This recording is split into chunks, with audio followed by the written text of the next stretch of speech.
डास राहते का डास त्याची चटणी करत्या, त्यांना ठेशी द्या, ताव्यावर त्यांना भाजी द्या, त्यांचे बिस्किट करत्या, बिस्किट हां ते खाते. अरे खरंच ना, चिंगम आणि कच्चा मांस खायचं. आपले लोक मच्छरला व्हायचं की तिथले मच्छर त्यांना व्हायचं. तर नमस्कार मित्रांनो, welcome back to my YouTube channel. आपण याच परत वावरत जाणार आहे, कारण आपल्याला मेथी आणि कोथिंबीरचं बी टाकायचं आहे. त्याच्यामुळे व्हिडिओला पूर्ण पहा, आवडलं तर लाईक करा, चॅनलला सबस्क्राईब करा. चला मग. गुड मॉर्निंग मित्रांनो, सकाळचे 6:30 वाजले आणि माझी झोप उघडलेली. आता आपण जाऊ खाली, भगवान श्रीकृष्णाचं दर्शन घेऊ आणि करू नव्याने दिवसाची सुरुवात. तुम्ही पाहू शकता की बाहेर किती सुंदर सकाळ आहे. आणि त्यानंतर सकाळी सकाळी उठल्यावर चहा पिल्याशिवाय काही झोपच उघडत नाही. त्याच्यामुळं मस्तपैकी सकाळी सकाळी चहा बनवितो आणि एका ठिकाणी शांतपणे बसून चहा पितो आणि विचार करतो की आज काय ब्लॉग शूट करायचा. आता आपण चहा पावडर, दूध, साखर टाकणार आणि गॅसवर पातेलं ठेवून देणार तापवायला. तोवर मी थोडंसं पाणी पितो आणि बाहेर थोडंसं फिरत बसतो. तोवर माझा चहा होईल आणि मस्तपैकी चहा पीत बसेल. तर मित्रांनो, माझा चहा झालेला आहे. आपण मस्तपैकी चहा पितो, मग दुसऱ्या कामाला सुरुवात करतो. देवपूजा वगैरे करून घेतो आणि माझी देवपूजा पूर्ण होती. मी किचनमध्ये जातो आणि पाहतो तर मम्मी स्वयंपाक करत होती आणि ती स्वयंपाकात मस्तपैकी डाळ, भात आणि पोळी करणार होती. मित्रांनो, आपल्याला हेच बी वावरात फोकायचं आहे. त्यानंतर स्वयंपाक होतो आणि मी कुकरची शिट्टी काढून घेतो.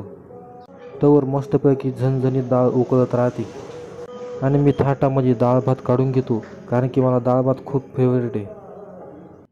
तर मित्रांनो, आपल्याला स्क्रिप्ट लिहायची व्हिडिओसाठी. मच्छर डास राहते का डास, त्याला असं गोळा करते, त्याची चटणी करत्या, त्यांना ठेशी द्या, ताव्यावर त्यांना भाजी द्या, त्यांचे बिस्किट करत्या, बिस्किट हां ते खाते. अरे खरंच ना, चिंगम आणि कच्चा मांस खायचं. अशाच ठिकाणी मच्छर गोळा करते. आपले लोक मच्छरला व्हायचं की तिथले मच्छर त्यांना व्हायचं. तर मित्रांनो, आपण इकडं मेथी आणि कोथिंबीरचं रोप टाकलंय, त्याला पाणी लावून दिलंय. आपण ते घुंगऱ्यामध्येच टाकून दिलंय, काय अडचण नाही, येऊन जाणार आरामशीर. मग अशी तुम्ही मित्रांनो इकडं बिळं पाहू राहिले का? इकडं छोटंसं बिळं दिसतंय बा. या बिळामध्ये मग अशी साप जाईल कामाचा, तो लई मोठा आहे. तर इकडं थोडं पाणी भरताना मला सावध राहावं लागेल. तुटलं का नाही?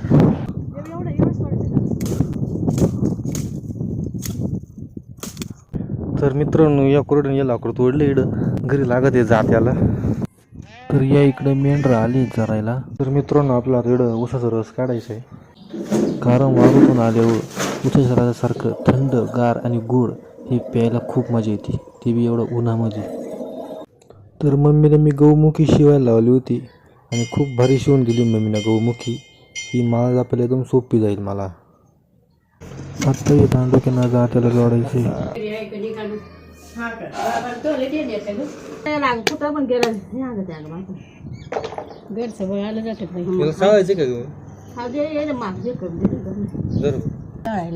थोडं वर नीट काढावं लागेल ना. एवढा दांडा वर काढायचा, एवढाच. आणि खालून किती? एवढा. तेवढा का? मग खाली लागत ना. हा, मग एवढा काप. मग खाली काय लागेल ना? हा, खाली लागत ना काही. इटा ठेवल्या तरी होत आहे. हा पण हा इटा याच्या येतपर्यंत ना. त्याला काही नाही, फडकं गुंडाळा तरी हा ग. आहे का तुमची?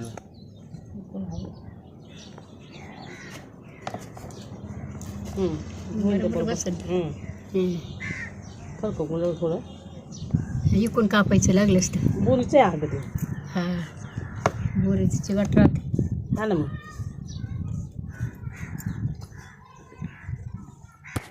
काय काय हा ना, दिवस राहते. याचं काम झालं ना आता?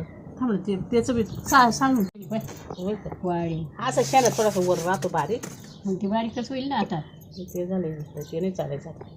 हे बाय गळ दिलं होईल ती. साल्ट बरोबर त्याला नाही चालतं नाही पण मग ते बारीक होत रे अगं मग ते वाळून बारीक होईल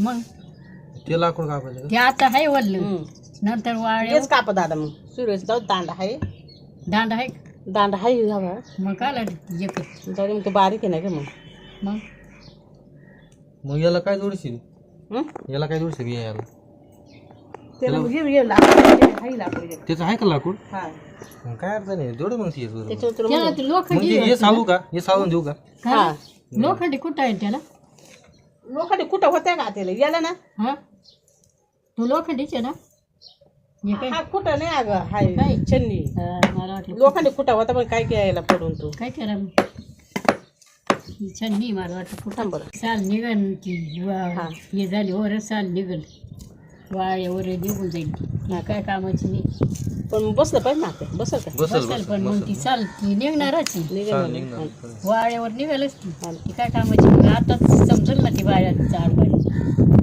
निबर कडक राहता म्हणून घेते लोक पावड्याचे दांडे हे मग याचे बनवते पाय गेलं पाय काही दिल्लंय दिल्लं झालं आहे ना आजीचं बोट पाय मागून झाले 230 हा काय बरं लागले